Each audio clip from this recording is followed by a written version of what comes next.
This is Dr. Chris Robertson. I'm going to provide an overview of Week 4 content, which is collaboration for improving outcomes and the DNP project team. I did not include the readings on the slide this week. However, I do encourage you to make sure, as always, that you are reading those. It is from the Moran text, pages 152 to 166 and 172 to 181.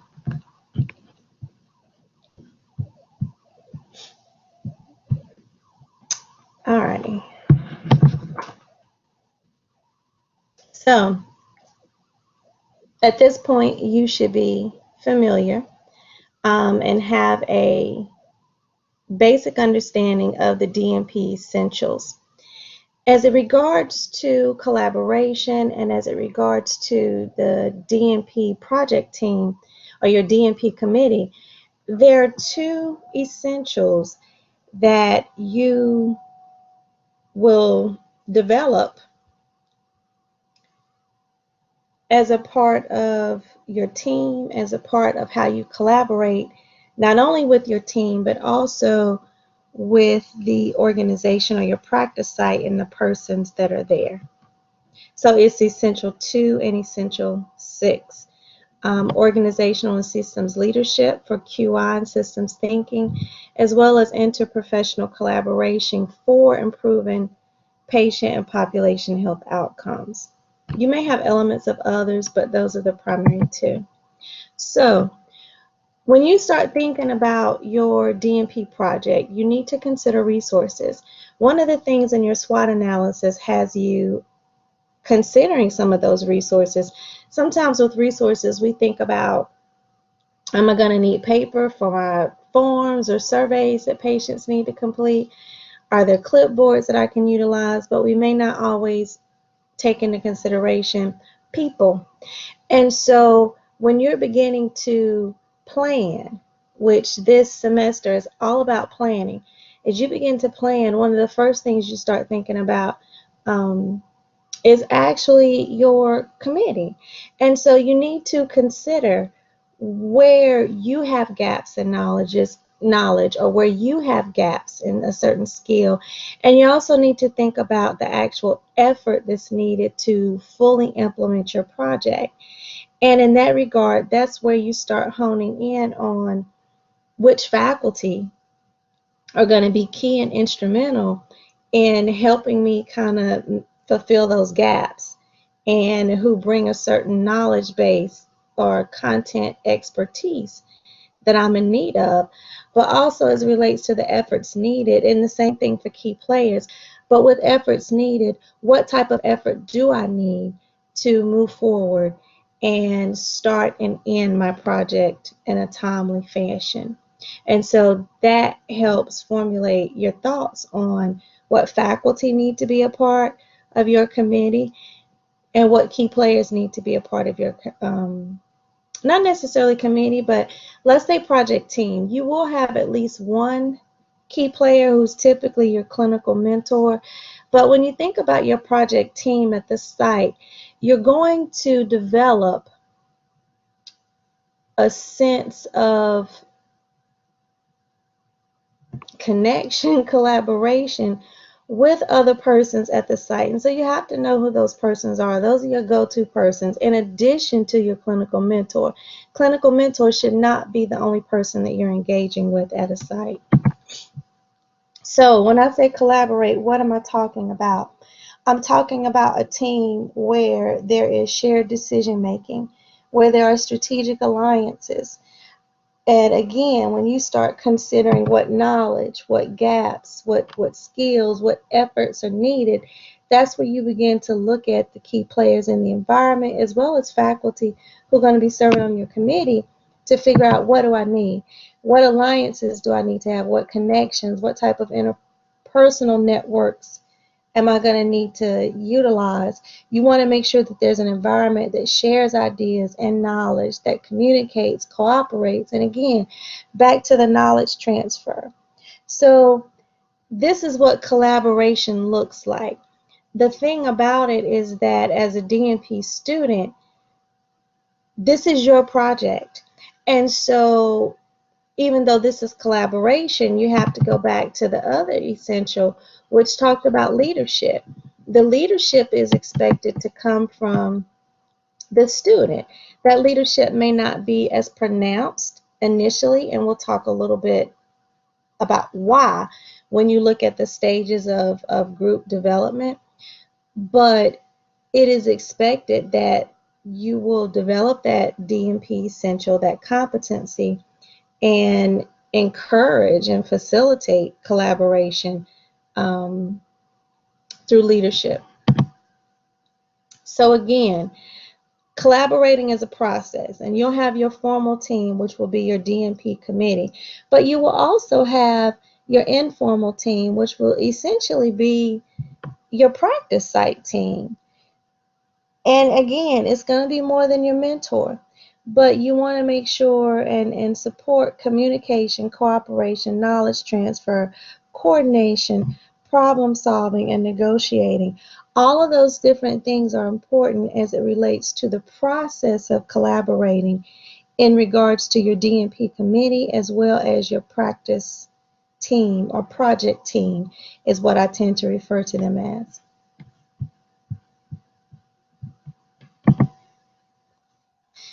So, in the reading, there was a point to distinguish interdisciplinary from interprofessional.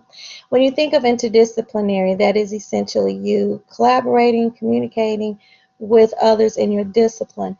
Very much needed. However, it can limit knowledge as it relates to that discipline. Interprofessional takes that further.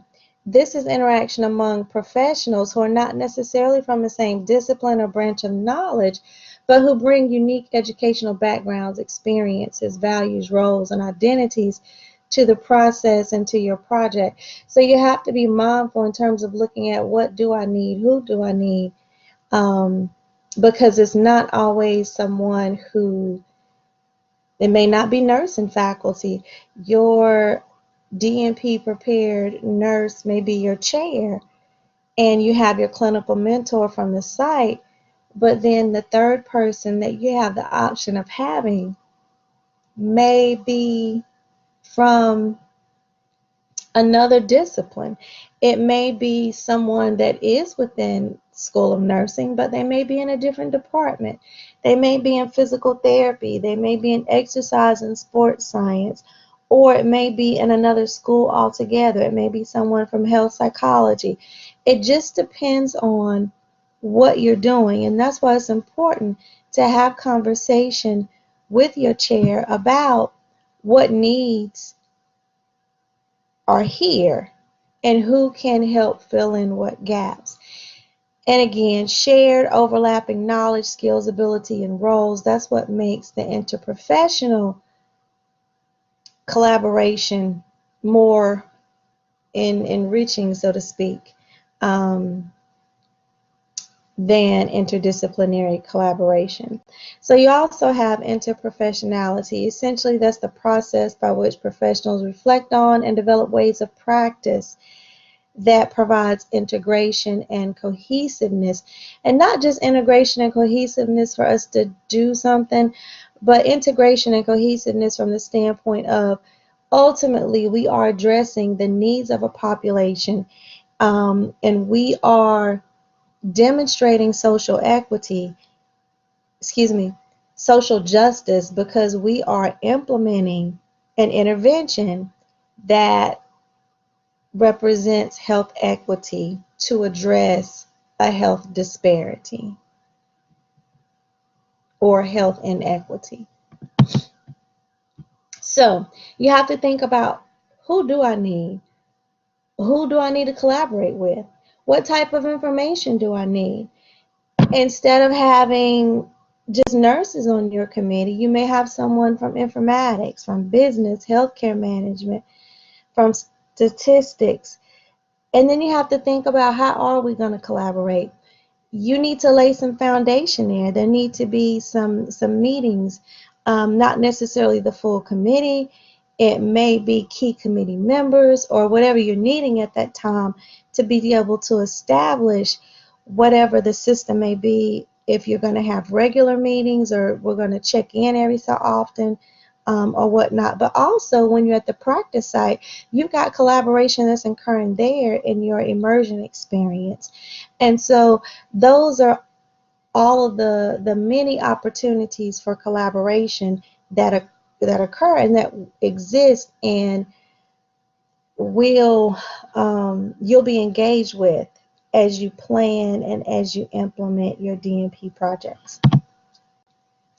So what does organizational and systems leadership have to do with it? Essentially, you're going to have the opportunity to develop and model doctoral leadership skills.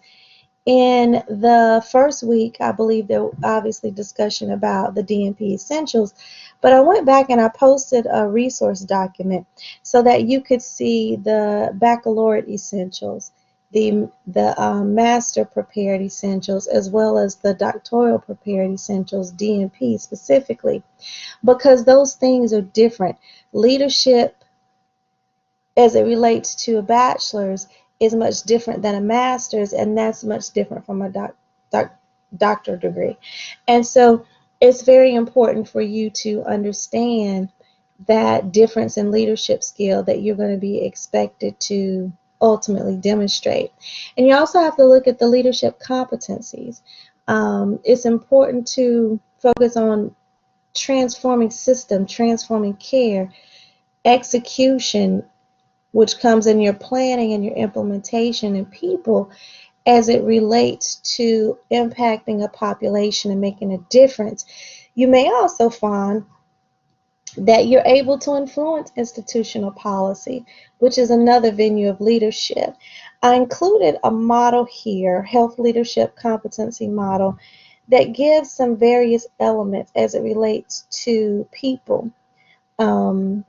You can see that it goes from professionalism, self-confidence, team leadership, HR management, and what transformation entails and what execution means, in regards to those concepts and how they overlap and what that looks like in terms of health leadership.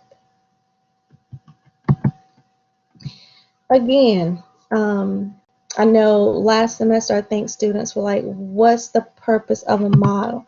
The model, again, puts concepts in place so that you can see how they relate to each other. And so here's another model. One of the things you have to be attentive to, and actually this picture I need to make it smaller because it's cutting off some of the text, but when you don't have that interprofessional communication and collaboration, those things can lead to fragmentation of care.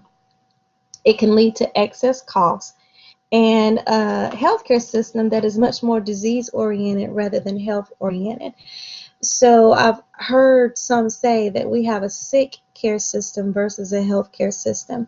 And so in order for us to transform that, particularly at various points of care, what you're doing and what you're focused on in your intervention should look at a particular point of care. You don't have to look at the entire care process from cradle to grave, so to speak, but you're identifying and trying to transform care at a particular point.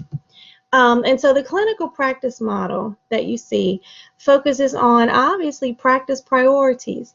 It's important that what you identify in terms of your problem that you're going to address is a priority at the practice site. If it's not a priority for them, then it may not be that you get the interest and the buy-in and the support that you need, which goes back to the whole concept of implementation science that was discussed last week. And again, evidence-based practice, clinical decision support. Some of you, as you begin to delve a little bit deeper into your interventions, you may find that some of those have decision supports. When you're at work, you have decision supports, tools, and various types of calculators to decide if someone needs, what type of anticoagulant someone needs to be on. And so those are clinical decision supports, as well as practice expertise. That has to come into play. your knowledge, your experience, and what you've seen or encountered as you're taking care of patients comes into play with this model as well. And so you can see it's patient-centered, but you look at the various aspects. And if you look at those various aspects, it should take you back to some of the competencies and the healthcare competencies that we spoke of. I believe that was, let's see, it was week 1, where we had some reading and some information in the recorded lecture about the competencies that's needed to transform the healthcare system. And so in this framework, you see those competencies emerging again as well. The other thing you have to take into consideration, and this pulls and ties back to implementation science, is change theory. You have to consider change theory in regards to planning and implementing. This is certainly essential when you're even looking at the organizational structure and those that are going to be collaborating. You have to look at where you're starting and where you're moving to. So again, here's another incidence of theory being applied to practice. How are you going to apply this? Just think about it and consider it. How are you going to create the urgency if it's not there? How are you going to let them know that this is a problem that needs to be addressed? That's why you develop the background and significance. So when you sit down with the persons in the organization and do your SWOT analysis, you should be able to speak to the urgency as it relates to national level in the United States, as it relates to North Carolina, as it relates to what's going on in your region or your county or your city, and specifically at the practice site. You can state all day what's going on in the United States and North Carolina and Western North Carolina, Eastern North Carolina, but if you're not making it a problem here, it's not urgent. And again, the coalitions and creating the vision for change is something we'll talk about in a minute. But consider the change process as you plan as well as while you implement. Consider stages of team development as you're putting together your DNP committee. Know that it is going to be up to you to establish what the shared purpose is, the goal, and get buy-in from your committee. Your committee has to develop a reciprocal trust with you and with each other. And you also have to recognize value, and I would say acknowledge what each team member brings that is particularly unique, so that everyone has a sense of their role and what gap they're filling, because that's going to demonstrate when it gets to, or when you start implementing and become more process focused. And so obviously as a student, you want to function to the highest level of your skills, ability, and practice. If you consider when you are focusing on your DNP project with whatever the activity is, consider what DNP Essential is tied to. And so that's important that you keep that focus in mind. Again, we already talked about the clear understanding of roles and responsibilities. And as it relates to the project team at the site, that is not your committee. Please don't misinterpret. But you do have an informal team there. You may have three people that you interact with and engage and are your go-tos. Obviously, your clinical mentor should be your primary one. But again, you have to consider the work culture, the environment, and hopefully it's one that embraces a collaborative process and that has a sense of shared responsibility as well as shared decision making. So take into consideration those stages of forming and how there's unclear purpose, and the storming part, which is where you may run into some bumps, especially some conflict that you need to be able to manage as a leader. And hopefully, or you should, pretty soon get to a place where your team is beginning to get into a norming phase. Roles and responsibilities are clear. They're able to facilitate the process, facilitate you moving forward, and there is agreement and consensus. And that's why it's so important that before you engage others outside of your committee, or before you even engage or approach someone asking them to be your chair, you need to have a sense of your PICO question, because you need to be able to give that purpose. You need to be able to provide that direction. And so just to kind of recap, what's the process with your DNP project? Literature reviews. That's what you did in your research and evidence-based practice. You began to figure out where your contributions were, what gaps.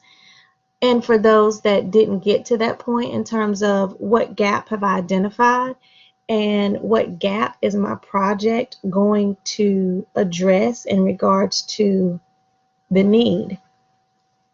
And so that's why the first week focused on a gap analysis, because it's important to kind of reorient and know, now that we've done this literature review, let's just kind of recap the gaps, if you want to call it.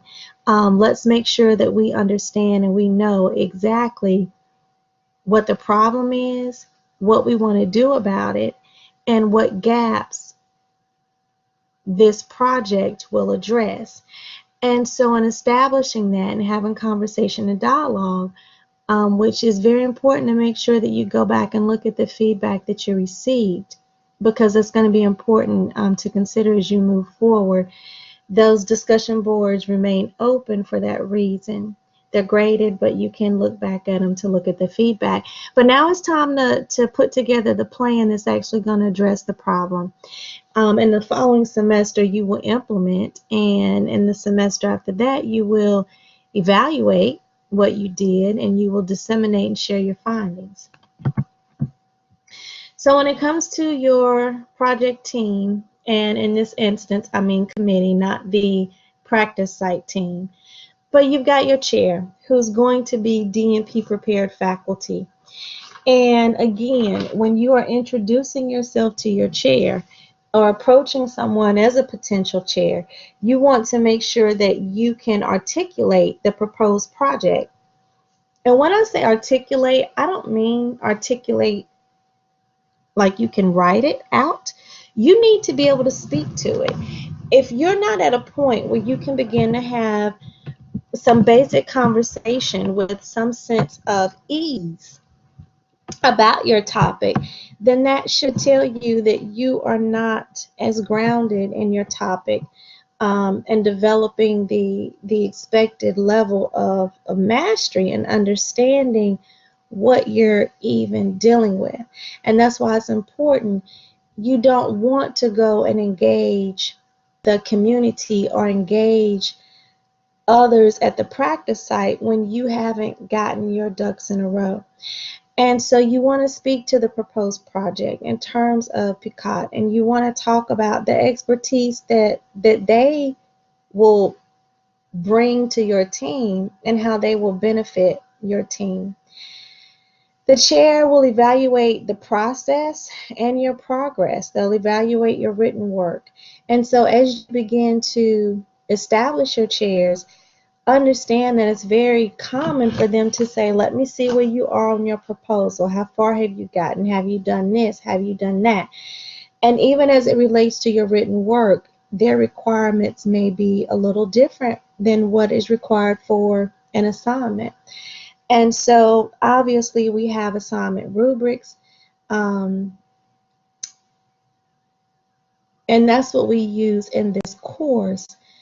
But realize that your chair may want or look for something a little bit different. And if they do, and there are significant differences, we can certainly have dialogue about those requirements. And your chair is also responsible for timely project completion. Oh, let me rephrase that. They are there to monitor timely project completion. At the end of the day, how you go through the process is completely up to you. Um, if you get hung up in your plan and you're not able to complete a proposal and move forward this semester, well, then you have the summer to complete it, and that means you have the entire summer, because there are faculty who do not work during the summer. And so, if you have faculty that don't work during the summer, you need to make sure that prior to the summer semester, you are at a good point, but also that you've identified a way, if you needed to reach that faculty member, would they be available? How would that contact occur? And expectations about how often or how frequently you would expect that contact to occur. In regards to your committee members and their interest in topic, now they definitely should have an interest. Your chair may or may not necessarily. That may not be something that's listed as their project interest. However, your committee members, these are persons that you want to definitely make sure there's an interest and that they bring some type of content expertise. They too will facilitate the process for on-time completion, but that is not their responsibility. It's not their responsibility or the chairs.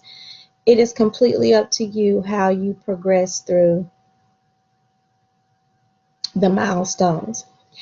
And again, as it relates to what you need for your team, I encourage students to sit and have conversation with their chair about who they're thinking of inviting to be a committee member, so that there's conversation, to make sure that you don't have 3 people to support your statistical analyses. You may just need one. You probably just need one, that you can go to for that support if you need it. But you just need to make sure that you're strategic. Your clinical mentor is there to guide and advise you at your particular practice site. That's where you're going to learn a good bit, and your clinical mentor should definitely be one of the persons that you do your SWOT analysis with. No, I think I did, yeah. I think in that SWOT analysis assignment, let me look at it real quick. It does allow you to interview someone in the clinical environment and administrate, yes. As far as your key players, it could be a manager, director, or more clinical oriented nurse practitioner, or whatnot. I encourage you to, with your SWOT analysis, speak to a patient, also someone who does something with coordination, management, director, or whatnot, and then someone in the clinical environment. It's going to be important to have those perspectives. As the student on the committee, it is important that the student take an active role. It is not for the student to expect everyone to do or say or be prompted by others. The student has to be active and lead the team. And some of that leading, as I mentioned, entails conflict management, because that does come up. One of the things that was stated in the text that I really like, and I've said it before, but I was glad to see it stated in a textbook.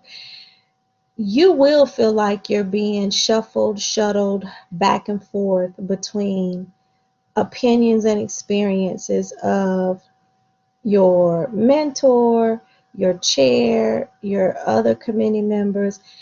But it's very important, again, from a leadership perspective, that you begin to emerge in regards to your skills and your knowledge, so that you drive those decisions and you're not shuffled, but some of the reason why I see students get shuffled or shuttled, as it says here, is because they don't have a clear direction. They don't know their problem. They don't know its background and significance. They don't know their intervention. And it's because they haven't spent the time in the literature, um, and they may not have gone as deep as they needed to go into the literature. And so that's why it's so important when you're doing your literature review. 10 articles for literature review is unheard of.